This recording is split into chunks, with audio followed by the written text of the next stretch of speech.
Boss TV, where inspiration strikes.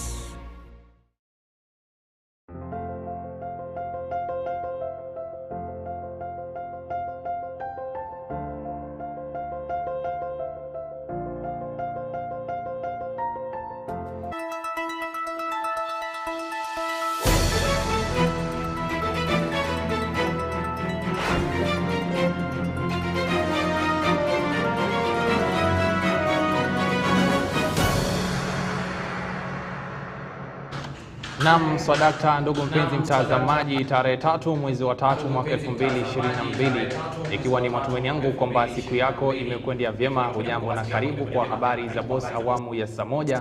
Jina langu ni MWANDAU na nisaidia upande wa pili si mwingine bali ni Felix Otieno, na hizi ndio baadhi ya taarifa tulizokuandalia siku ya leo.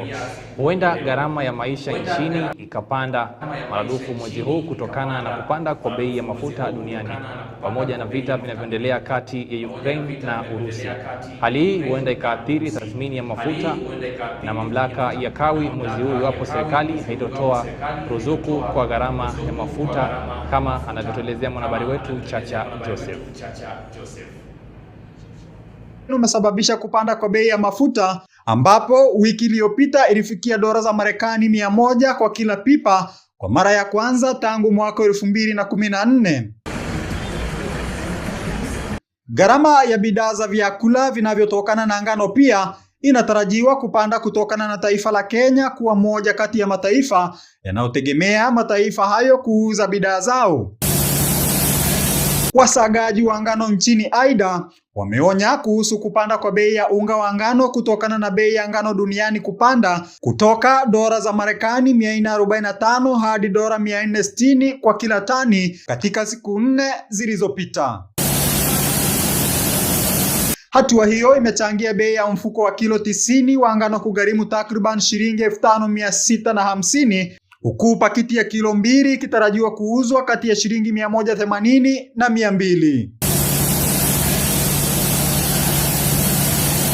Pakiti ya kilo 2 ya unga wa mahindi iliyokuwa ikiuzwa kwa wastani wa shilingi 90 Julai mwaka jana, sasa imepanda hadi shilingi 126.31. Chacha Joseph, Boss TV, biashara. Na tukizidi kusonga mbele ni kwamba ujenzi wa daraja la Makupa ambalo kulingana na mhandisi anayesimamia ujenzi huo amekiri kumalizia ama kufikia 61% ya daraja hilo, huku akidai sehemu iliyosalia itakamilika mwezi Juni. Njerimasi aliweza kuzuru eneo hilo na kukuandalia taarifa ifuatayo. Daraja la Makupa na ambalo ni mojawapo ya miradi ya Rais Uhuru Kenyatta na ambalo awali ilitarajiwa kukamilika ifikapo Januari mwaka huu. Kwa sasa mradi huu umekamilika kwa 61% na inatarajiwa kukamilika ifikapo tarehe 14 mwezi Juni. And so far we are at about 61%. The progress is okay, and the completion date is in another maybe by around 14th June or early June, we are going to be completing this project. So this is a committee called the DICC, and we are coming to assess the progress. Wakati wa ukaguzi huo imetajwa kuwa ujenzi huo tayari upo nyuma ya ratiba ya awali, huku wanakandarasi wakihitajika kujitahidi kurudisha muda uliopotea, hivyo kuhakikisha utakamilika kwa wakati uliowekwa. Progress is good, and we are therefore going to be coming more and more frequently to check on the progress of this. But we are satisfied that the implementation is good. As you have seen yourselves, the project is already done to that level, that percentage of 60%, and therefore we are confident that on the completion of this project the objectives will be attained. It has created quite a number of jobs for the people of this area. Number 2, the restoration of the ecosystem for Mombasa, and it's an iconic project Vilevile mhandisi anayehusika ametaja kuwa uhaba wa kifedha ndio changamoto kubwa iliyowakabili, huku akitaja kuwa sasa changamoto hiyo imerekebishwa na sasa ratiba ya mradi huo inatarajiwa kuenda kama ilivyopangwa. The start of the project we had a few hitches about the project financing, which was sorted by the government, but that had introduced a bit of a delay of some days, and contractually the contractor was awarded the number of days to cover for that period of time that was lost, and that's why we are confident that the contractor working day and night, they'll be able to deliver the project in time as you have been informed. Njeri Masi, Runinga ya Boss, Mombasa. Na kwingineko ni kwamba hukumu ya kesi inayomkabili mwenyekiti wa kundi lililoharamishwa la MRC 0 Moja Mwasambu hatimaye imeahirishwa hadi tarehe 8 mwezi huu na mahakama ya Shanzu County ya Mombasa. 0 anahutumiwa kuandaa mikutano pamoja na wanachama wa kundi hilo kinyume cha sheria, madai ambayo ameyakana. Ridwan Juma na taarifa hiyo.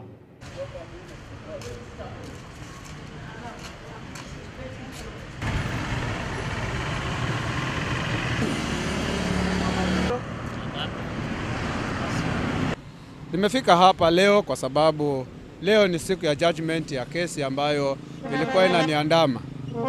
Kesi hii nikiwa mimi mwenyewe ni kiongozi, nikiwa chairman wa MRC Strategic Force baraza la KADU, mimi ndio chairman Mwaboza. Nimefika hapa leo kwa sababu leo ilikuwa ni siku ya judgment ya kesi yangu ya MRC ambayo ilikuwa nashtakiwa nayo.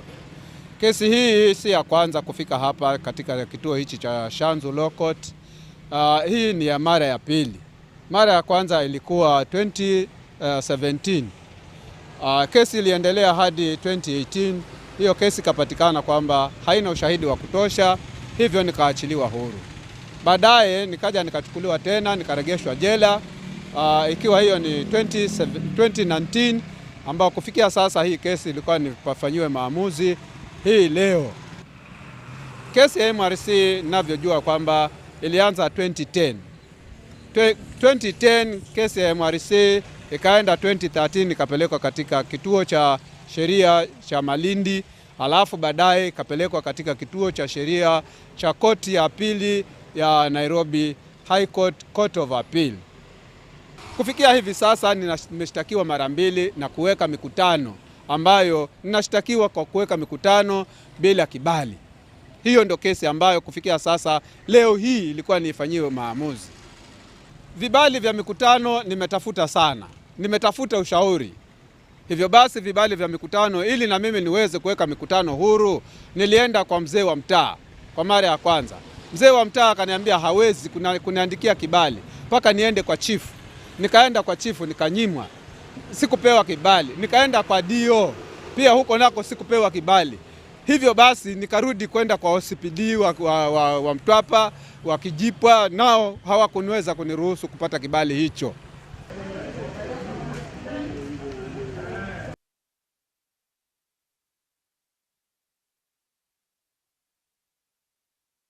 Na sasa tuelekee moja kwa moja hadi kaunti ya Kilifi. Ni kwamba wavuvi na wafanyabiashara katika fukwe wa B10 Baobab na Vizazini kaunti ya Kilifi wameitaka serikali ya kaunti hiyo kuwasaidia baada ya kukadiria hasara kufuatia kubomolewa kwa maeneo yao ya biashara usiku wa kuamkia leo, na wengi wa wafanyabiashara hao wameachwa bila ajira. Ni saa 7 usiku walikuja na tingatinga na FH. Askari wengi sana zaidi ya 30. Hiyo time ilikuwa tumetulia, wengine wako huku, wengine tuko kule tumetulia. Sasa tukashangaa hiyo tingatinga inakuja na maskari tu wameanza tayari kuvunja hiyo jiko yetu hapo kona hapo. Tukajikimbiza tukaenda jeka kule kwa yale magome kule kando tukajificha kule. Hao ndio wakaja tingatinga hivyo wakaanza kuvunja banda kubwa hapo ambapo ilikuwa inajengwa, wakavunja wakamaliza. Wakatoa wengine wakavunja wakamaliza, wakasema wakaja kwa banda nyingine kubwa sasa yenye viti yenye kila kitu tumeweka hapo ndani. Mji huu haukuwa na notice ya aina yoyote. Polisi walikuwa wanasema hawajui ni nani aliyesababisha mabomoaji haya. Lakini wale waliokuwa hapa hiyo usiku huo wako wanasema walitazama polisi. Kuna vijana ambao pia ilikuwa si polisi na walikuja wao wakatekeleza ubomoaji uharibifu wa mali. Yale yanayosemekana ni kuwa wako individuals wana fund watu kadhaa kuleta shida hapa. Polisi wao kama investigative authority, we are giving them 24 hours. Ifikapo Alhamisi asubuhi tutaanza maandamano, tuhakikishe tujue ni polisi gani walikuwa hapa na demolition ilifanywa kutupitia njia gani.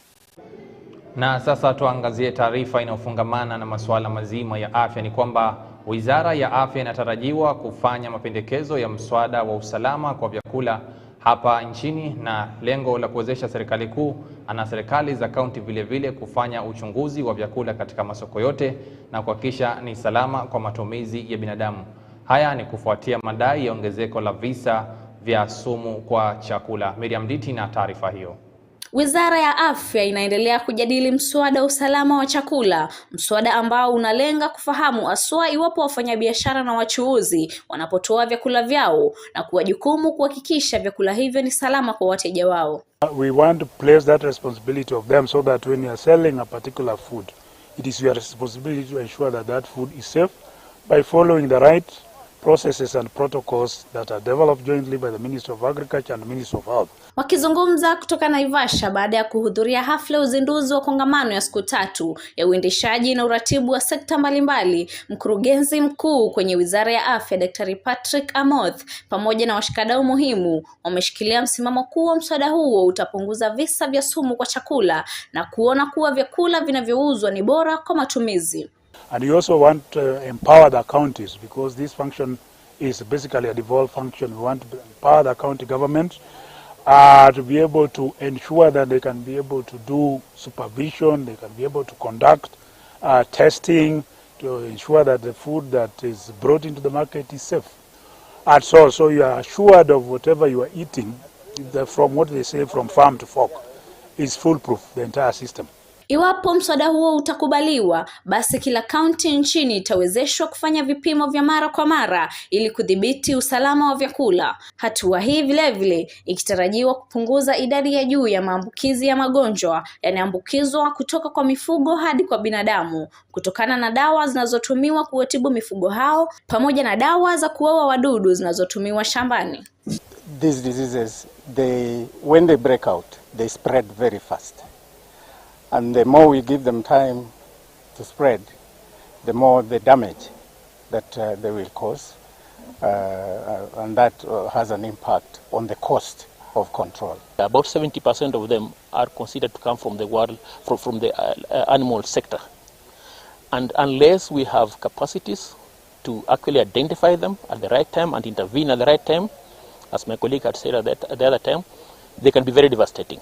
Washikadau muhimu waliokuwepo kwenye hafla hiyo, wakiwemo madaktari wa mifugo, wametoa wito wa kuwepo kwa mfumo utakaotambua mapema magonjwa yanayoambukizwa binadamu kutoka kwa mifugo ili kuyatibu na haraka kabla ya kuwepo kwa madhara. If we do not stamp them from the source, and that's the animal level, then they are going to be with us all the time. Mswada huu umewasilishwa kufuatia kushuhudiwa kwa visa vya juu vya sumu kwenye chakula pamoja na magonjwa ya mifugo yanayoambukizwa binadamu, lengo kuu likiwa kudhibiti usalama wa chakula kote nchini na kupunguza visa hivi. Nikiripotia runinga ya Boss, naitwa Miriam Diti. Na sasa tuangazie taarifa za siasa. Ni kwamba chama cha Jubilee kimetangaza kuwaidhinisha wagombea wote wa kuanzia uwakilishi wadi hadi ugavana, ila wameapa kumuunga mkono kiongozi wa Azimio la Umoja Raila Odinga katika uchaguzi mkuu. Haya yanajiri siku chache baada ya Rais Kenyatta vile vile kumuidhinisha kinara huyo kuwania kiti cha urais. Winnie Nyanduko na taarifa hiyo. Katika mkutano na vijana na wanasiasa huko Naivasha, wakuu wa chama cha Jubilee wamedhihirisha imani kwamba watarejesha utukufu wa chama hicho kwa muda wa wiki chache, huku mbunge wa zamani wa Molo Njenga Mungai akisifia hatua ya rais kufanya kazi na kinara wa ODM Raila Odinga kupitia handshake, akisema kuwa imeleta amani nchini. Rais amesema ni ya kwamba anatuomba zote tuwe na umoja kama Wakenya, vile alivyofanya kwenda kusalimia Raila Odinga na ni mpinzani wake mkuu. Jambo hilo limetufanya tuone ya kwamba huyu rais anasema kwa sababu anapenda Kenya. Mratibu wa mkutano huo Charles Mburu amesema kuwa chama hicho kitawafadhili kifedha wagombeaji wote watakaoteuliwa wakati wa mchujo utakaofanywa katika muda wa miezi miwili, akiwaomba wakaazi wa Naivasha kuwa makini na chaguo lao. Hili sasa tumeingia siasa, tunataka kuhakikisha tumefagia kuanzia MCA, MP, governor, senator na viongozi wote ambao tunataka katika taifa. Namba principal wetu Uhuru Muigai Kenyatta akuwe ndio atakuwa in charge wa affairs of Mount Kenya under Jubilee Party. Kwa upande wake Daktari Stanley Karanja anayewania kiti cha ugavana amekashifu baadhi ya viongozi akidai kuwa lengo lao ni kuchunguza na kutoa siri za chama kwa mahasibu wao. Chances of reviving Jubilee Party are very high. Only that the only problem are the current leaders, where the politics of deceit started in 2017. That you can see the people who are who took those positions were all moles in Jubilee. They were not with His Excellency the President, the party leader of Jubilee then. Nikiripotia runinga ya Boss, jina langu ni Nyanduko Wini.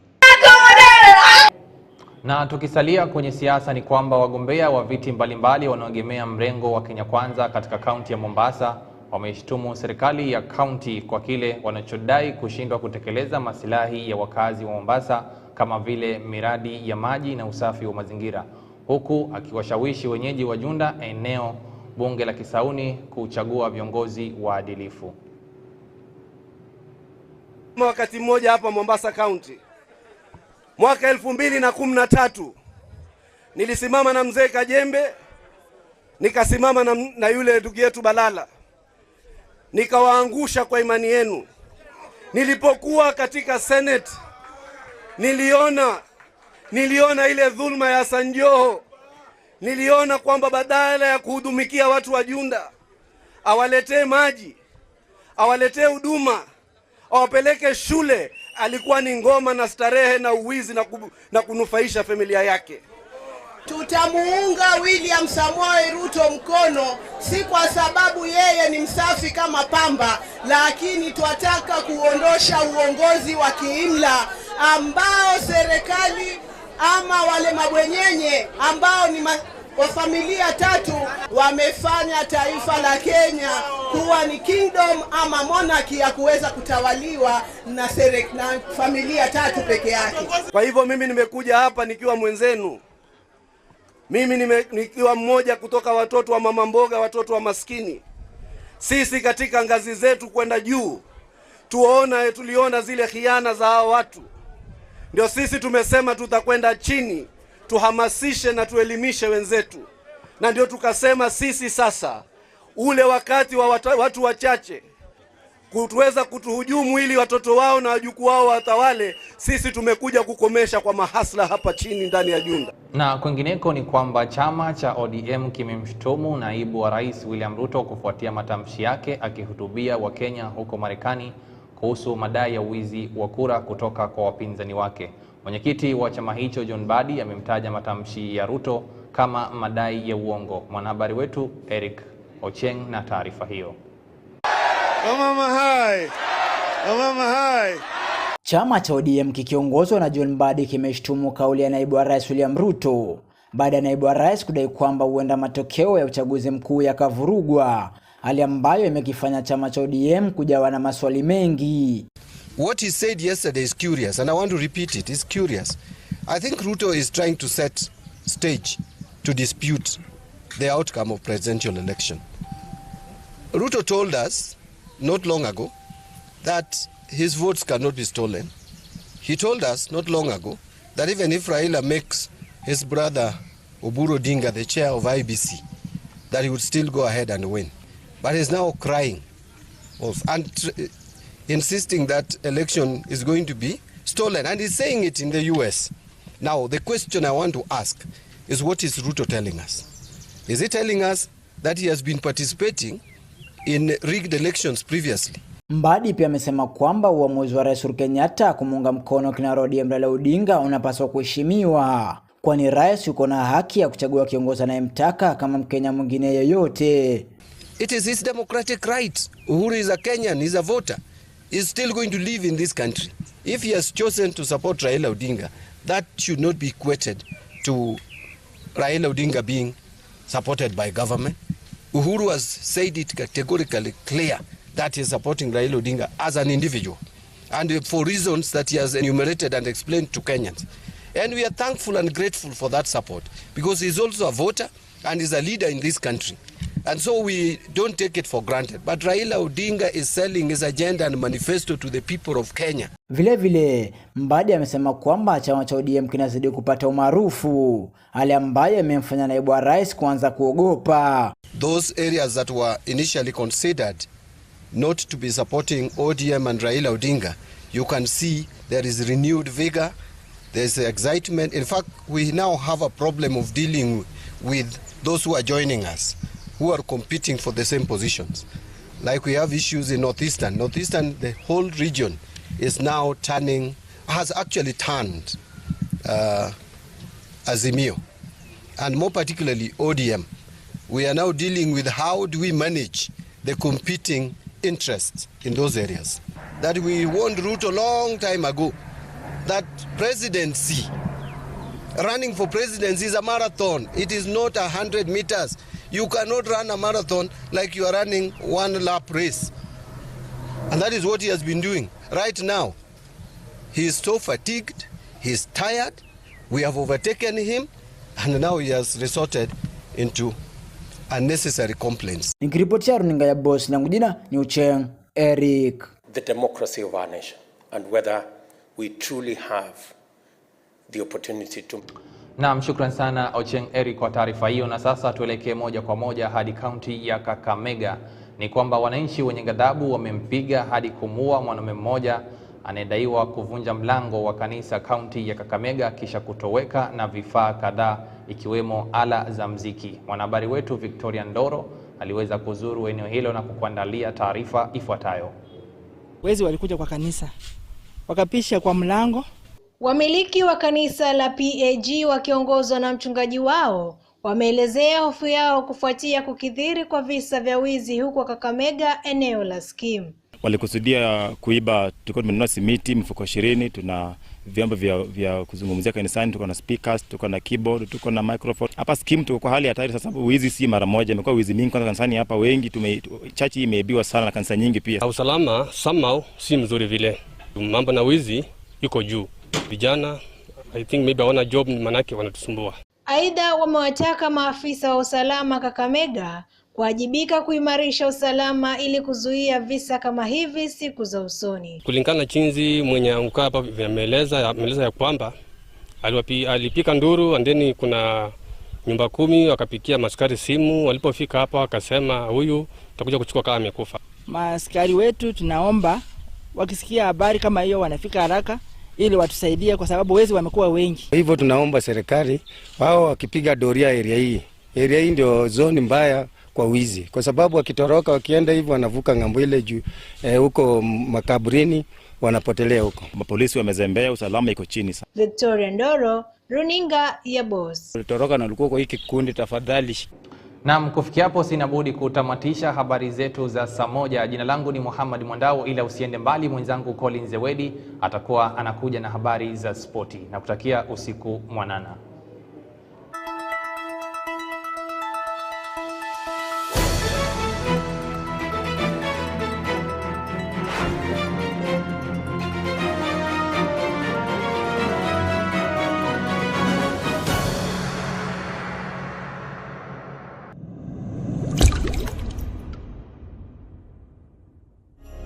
Boss TV, where inspiration strikes.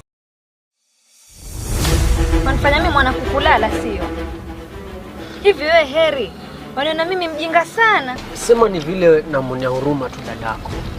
Lakini siku nikimtia mikononi, wewe mwenyewe utanambia. Hata kunisha sawa. Lakini nitakunuulia, usio na wasiwasi. Sasa ushapanga cha kunidanganya ili unikuamini, sio? Sasa sikiza na unisikize kwa makini. Ile siku nitakuja kukufumania ndo utanijua unijue. Wewe kuwa uyue. Uyue kama siku hizi kuna original na kuna mshida.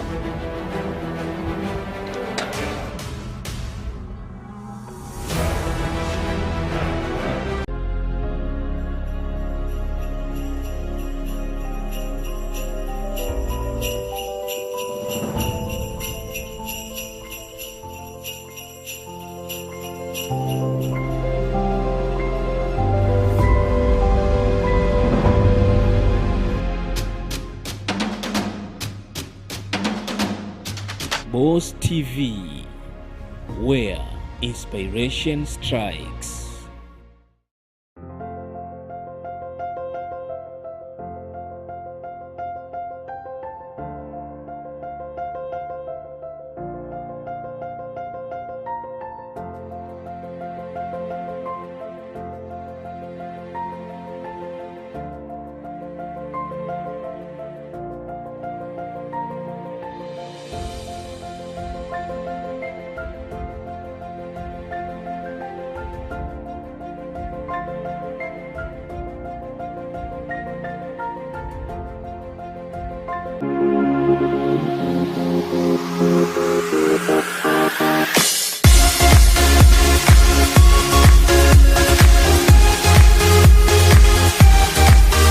Naam, ujambo na karibu mpenzi mtazamaji katika habari zetu za michezo ambayo inajulikana kama Tukutane Viwanjani.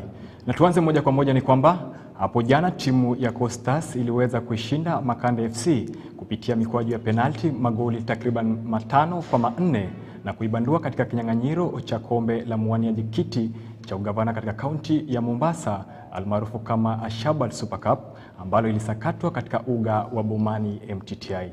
Kwa sasa mashindano hayo yanatinga katika hatua ya timu 16 bora baada ya makabiliano ambayo ilishuhudia katika wadi takriban 30. Ni mashindano ambayo mshindi atatuzwa takriban shilingi milioni 1. Kwa majina naitwa Lamin Ahmed Abdullah ambaye ndio current chairman wa hii Habari tournament 1 million trophy. I think it's one of the unique tournament ambayo imechezwa kwenye Republic of Kenya. Ni kuwa out of 128 teams sasa hizi zimebakia 16. Kwa hivyo leo tutapanga draw ambao tutamwachia secretary yetu ata brief hiyo, lakini we want to appreciate for this teamwork ambayo iko Mombasa County, ambapo watu wengi waliona haitowezekana kufanyika, and I think we started with 128 from each ward. Tulikuwa na 4 teams, 4 clubs ambazo ziliotetea mpaka sasa zimebakia 16 teams. Kwa hivyo from each sub counties I think it's being well represented. After this draw tutakuwa na sub county champion. I think about the fixture, about the draw, our secretary will brief you there. Otherwise we really appreciate for our governor Habari is sponsoring one of the best tournament.